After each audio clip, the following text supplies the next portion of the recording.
खुशबूदार फूलों का ये रूहानी बगीचा है। बागवान है पिता हमारा, जिसने प्रेम से सींचा है। चुन चुन कर कांटों को उसने मीठा फूल बनाया है। प्रेम की अमृत वर्षा करके हमको परी बनाया है।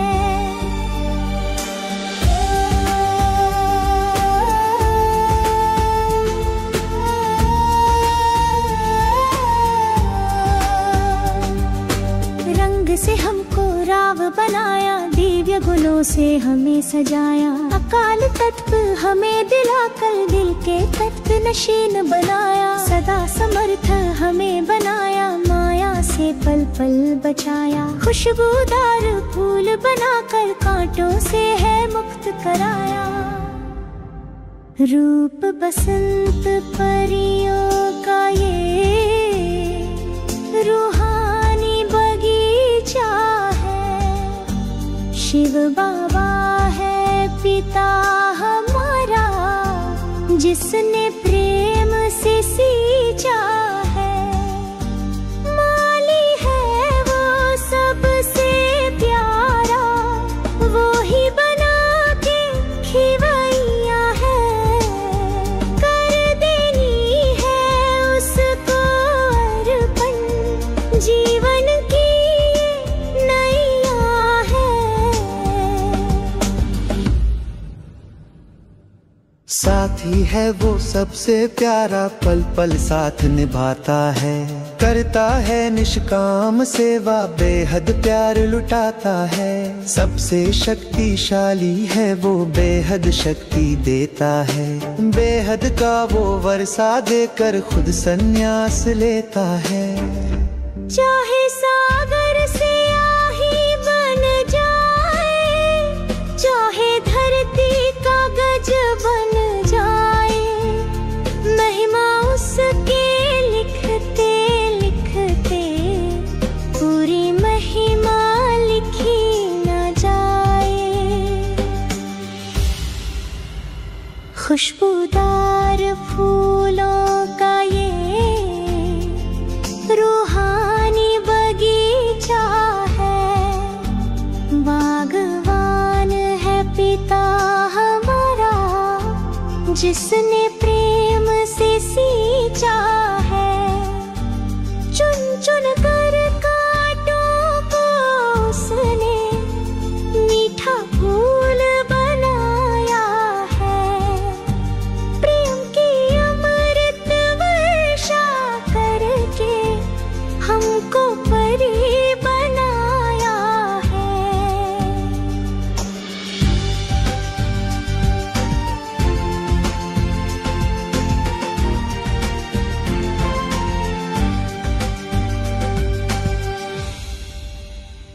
ओम शांति। बाप कहते हैं, मीठे बच्चे, मैं तुम्हें ज्ञान से शुद्ध खुशबूदार फूल बनाने आया हूँ। कांटे बनना नहीं है। कांटों को इस बगीचे में लाया नहीं जाता। क्या आपने कभी सोचा है कि एक कांटे से फूल बनना कैसा अनुभव होगा? यही है आज की मुरली का दिव्य बुलावा। चलिए आत्मा के इस बगीचे में प्रवेश करते हैं, जहां हर आत्मा गुलाब बन सकती है। सार आज बाबा ने बहुत ही सहजता से समझाया। यह ब्रह्मा मुरली नहीं, यह आत्मा को महकाने वाला ज्ञान रसायन है। मुख्य संदेश, बाबा बागवान बनकर आए हैं हमें कांटों से फूल बनाने। यह बगीचा सतो प्रधान आत्माओं का है। यहाँ माया की बदबू नहीं टिक सकती। जो बच्चे याद की यात्रा में मेहनत करते हैं, वे स्वाभाविक रूप से प्रसन्न रहते हैं। उनकी बुद्धि में रहता है, अब हम घर लौट रहे हैं। ज्ञान का बीज बाबा है और हम आत्माएं बीज से फिर बगीचे में खिलते हुए फूल बनते हैं। स्पष्ट संकेत, कांटा यानी विकारी संकल्प, फूल यानी पवित्रता और दिव्यता। बाबा का ये यज्ञ फूलों का बगीचा है। यहाँ कांटा बैठता है तो खुद को ही नुकसान पहुंचाता है।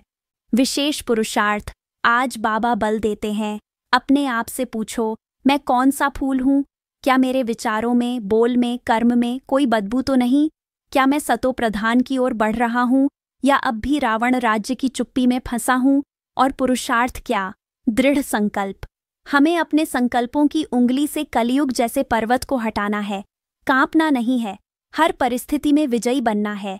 यही है आज का विशेष पुरुषार्थ। स्मृति में रहना कि मुझे फूल बनना है, दूसरों को भी बनाना है। बाबा ने कहा, रूप बसंत बनो और ज्ञान रत्नों का दान करो। यह है महादानी बनने का पुरुषार्थ। आत्मशक्ति बढ़ाने के अमूल्य टिप्स। अपने आप से पूछो, मैं कौन सा फूल हूँ? क्या मेरे विचारों में, बोल में, कर्म में कोई बदबू तो नहीं? क्या मैं सतो प्रधान की ओर बढ़ रहा हूँ या अब भी रावण राज्य की चुप्पी में फंसा हूँ? और पुरुषार्थ क्या? दृढ़ संकल्प।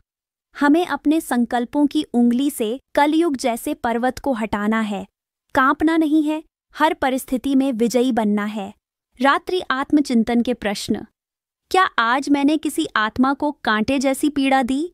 क्या मेरी उपस्थिति से किसी को आत्मिक शांति का अनुभव हुआ? क्या मेरी याद की यात्रा मुझे वापसी के मार्ग पर ले जा रही है?